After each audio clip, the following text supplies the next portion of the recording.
MSNBC is having a meltdown after some late-night election shenanigans defeated their favorite socialist. I guess the exact thing, yes, is if 5 of the USB sticks were missing results from the election, so then they have to go try to re-grab them.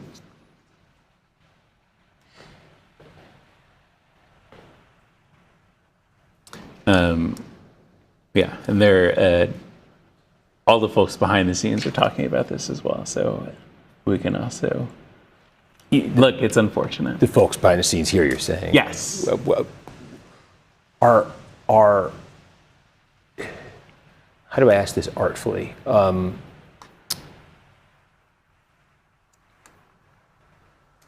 You can't. You can't deal with election dysfunction artfully. And now, ironically, election shenanigans have come back to bite the Democrats. Stick with me to the very end of this video because we're going to see exactly how far-left activists disguised as journalists just got a taste of their own medicine. How a late-night ballot drop robbed the Democrat socialists of what they thought was certain victory, and why many believe that this self-destructive Democrat civil war is just getting started. Hey gang, it's me, Dr. Steve, your patron professor, celebrating yet another glorious day in the Trumpian golden age that you made possible back in November 2024. So if you want a front row seat on how you continue to change the world in ways you never even imagined, make sure to smack that bell and subscribe button. Also, have you ever wanted to ask me something directly, some political or cultural or theological issue that's got you stumped? Every Monday night, Courageous Patriot Club members do exactly that. Live, uncensored, no scripts, real access, real answers, real community. If you're serious about faith, family, and freedom, this is where you belong. Scan the QR code below and join us today. She was supposed to win an absolute blowout. Francesca Hong, the radical cultural Marxist who advocated canceling the national holiday of Thanksgiving because it was too colonialist, the far-left loon that became the darling of ultra-leftists over at MS Now, the old MSNBC. She went down in flames yesterday in Wisconsin's Democrat gubernatorial primary. It was a stunning defeat. Take a look at the polling leading up to the primary. I mean, look at this. Talk about a polling miss. According to the very same pollsters who are now telling us how unpopular President Trump is, according to these very same pollsters, Hong was up by double digits. Marquette and PPP had her up by over 20 points going into yesterday. This was a literal 20-point miss. That's not polling. That's propaganda. That's pure propaganda. It didn't have anything to do with reality. In reality, the Democrat Party is in the midst of a very damaging civil war that is literally burning their party down from the inside. We've talked about this of quite a bit of late, and we'll get into the significance of that in a moment. But we need to underscore here that going into yesterday's primary, every single data point, every media narrative, every smug MSNBC chyron told you the very same story. Hong was cruising to the nomination, and Wisconsin was about to become the next domino to fall in the Marxist takeover of the Democrat Party, following right behind Zoran Mamdani in New York and Abdul El-Sayed in Michigan.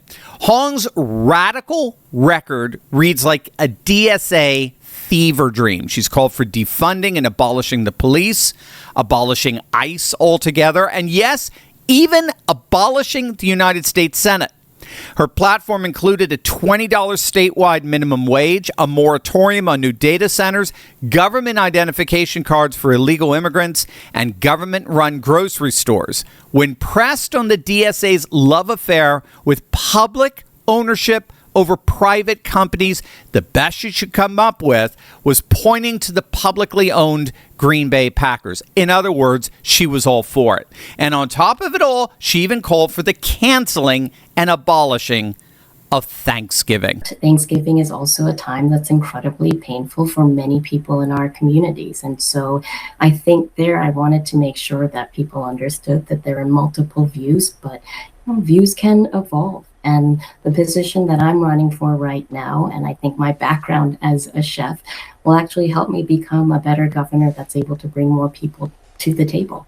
That was her way of trying to backtrack her old deleted tweets that did explicitly demand that Thanksgiving be abolished. Simply put, she's an effing nut.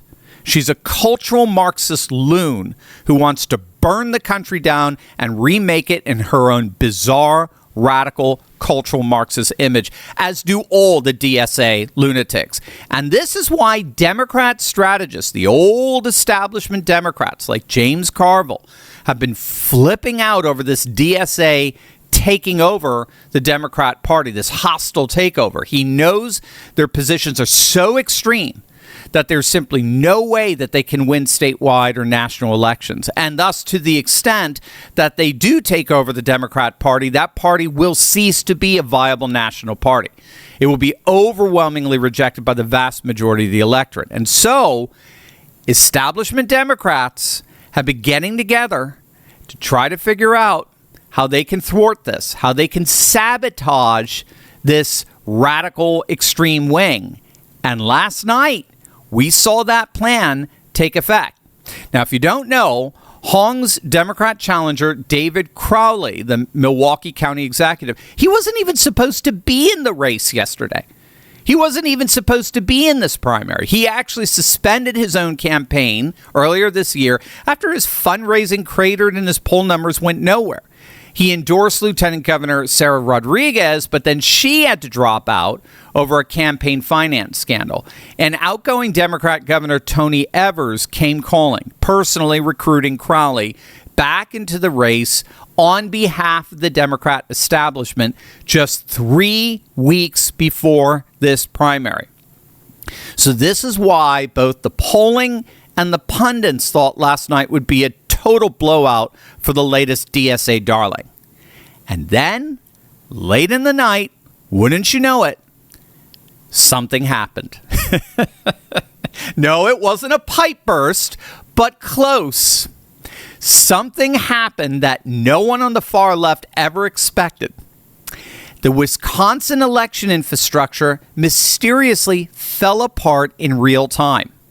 Milwaukee County had a full-blown USB stick meltdown. 5 of the 9 USB drives used to transmit election results contained instead audit logs of the instead of the actual vote totals. Here's what they had to say. There are two things. There's the audit log and the results. What we uncovered was that 5 of the sticks had the audit log downloaded and not the results. It's a human error.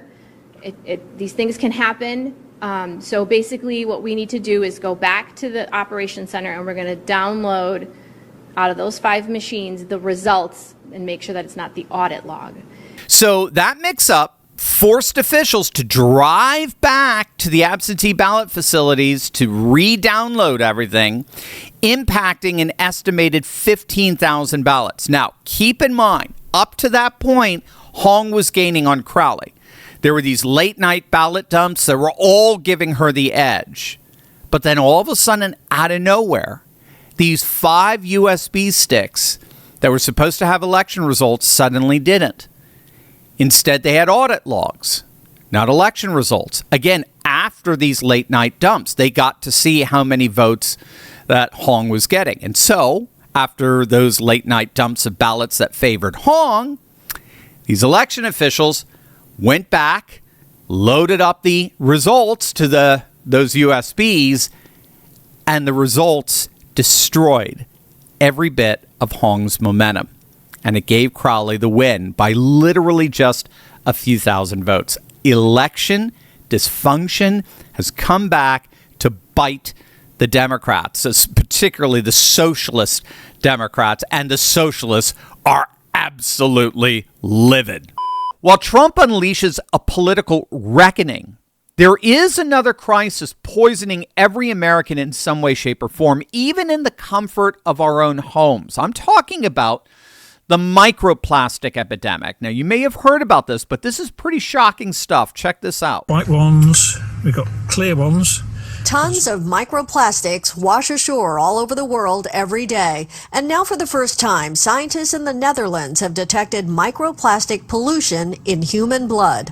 All the microplastics and nanoplastics we are exposed to, we inhale and we ingest, that actually, there's so much plastic that it can even enter our bloodstream. The Dutch study on blood samples from healthy adults detected tiny plastic particles in 80% of people. That's right. There's a microplastic crisis poisoning every American in some way, shape, or form. They're in our food, our water, our meats, our proteins. In fact, according to a recent study, we now ingest 6 times more microplastics than in 1990.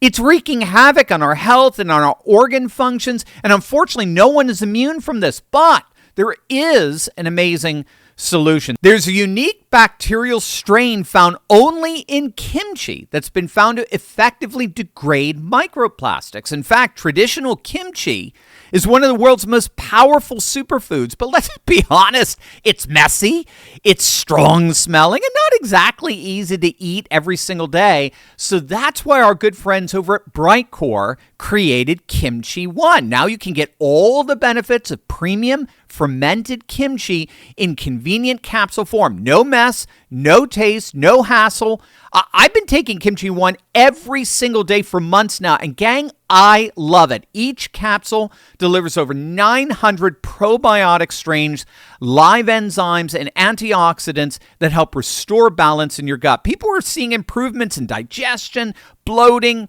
regularity, energy, metabolism. Studies show that kimchi even reduces the risk of obesity. Kimchi One is all natural, non-GMO, and 100% made right here in the USA. It's completely dairy-free, gluten-free, soy-free, so just anyone could take it. I personally love it, and I love knowing that I'm supporting my gut and overall health in one simple step. So if you've been looking for a way to boost your immune system and remove microplastic toxins from your body, this is it. You can get 25% off your order by going to the link below, or for an even better deal, give them a call. My friends at Brightcore would love to chat with you, and they're going to give you 50% off plus free shipping. Call them at 888-597-0233. The first 100 callers to order are going to get a free bottle of vitamin D3. Again, you only get that 50% off and free shipping when you give them a call. So once again, that number is 888-597-0233. By the time the dust settled early this morning, with more than 95% of the vote counted, David Crowley had 313,321 votes, or 39.8%, compared to Hong's 310,110 votes, or 39.7%. Decision Desk, HQ, and the Association Press both called it for Crowley shortly before 4 a.m. Eastern, a margin of roughly 3,200 votes. That's it. 3,200 votes, largely coming from those 5 USB flash drives that demolished the momentum that Hong was getting from the late night dump. So as it turns out, those 5 files were the real late night ballot drop. Those 5 files were, ironically, the real late night ballot dump. That completely overturned that momentum and destroyed this Democrat socialist political future. Now, of course, the socialists are furious. They don't buy the, quote, human error excuse at all. But alas, what are they going to do? What are they going to do? Who are they going to complain to? They're the ones who've been telling us that our elections are the most pristine and secured in all of human history. They're the DSA members are the ones who've been lecturing us that election security measures are racist and bigoted. So, forgive us if we're not exactly persuaded by their temper tantrums. But more than that, what happened last night, regardless of the shenanigans or perceived shenanigans, once again proves what we've been arguing on this channel for months now. I almost sound like a broken record, so I'll look at this from a different angle. The DSA hostile takeover of the Democrat Party is indeed demolishing the party from within. It's brought to the fore a deep divide that's plagued the party ever since the October 7th attack by Hamas against the Israelis back in 2023. What we're seeing here with the rise of the DSA is a full-blown, very destructive, self-destructive Democrat civil war, an extension of the clash we saw originally on college campuses between pro-Palestinian progressives on the one side and pro-Israeli liberals on the other after October 7th. It's not a coincidence that the DSA co-chair, Megan Romer, just called October 7th inevitable because of Israel's human rights violations against the Palestinians. The supposed human rights, so I mean, that was her point. The DSA's youth wing was a key co-organizer of those pro-Palestinian campus rallies. And so what's happened is that the ideology behind those rallies is now taking over the Democrat Party as a whole. And that ideology, as we've talked a lot about, is called third worldism. And third worldism sees Western civilization as the single greatest evil on the planet. So that this is where they recast Israel as a colonial outpost of Western civilization, and therefore they hold Israel to be guilty of all the racist and white supremacist crimes of Western colonization and slavery and the like. And then they use that as a template for denouncing the whole of the United States. So that's why, for example, Mamdani can recast landlords as colonizers and their tenants as the colonized, and the NYPD as occupiers, or Francesca Hong openly advocating canceling Thanksgiving because it's colonialist. That's why they want to defund the police and abolish prisons, because prisons are recast as concentration camps of colonialism. And mainstream traditional establishment Democrats like James Carville and Bill Maher and John Fetterman and even Joe Scarborough, again over at MSNBC, they're all freaking out over this takeover and increasingly saying they don't want anything to do with this party. So this is a very real civil war that's already seen some casualties, with a number of prominent Democrats leaving, as we did a video on yesterday. They are literally devouring their own party. And as of yesterday, we just saw the Democrat establishment strike back. The traditional Democrat establishment struck back using the very same shenanigans that they've used against us, but now they're using it against members of their own party. So it's going to be absolutely fascinating to see how all of this plays out. But regardless of the winner from yesterday's primary, you could be assured that in the end, the real loser in it all is the Democrat Party itself.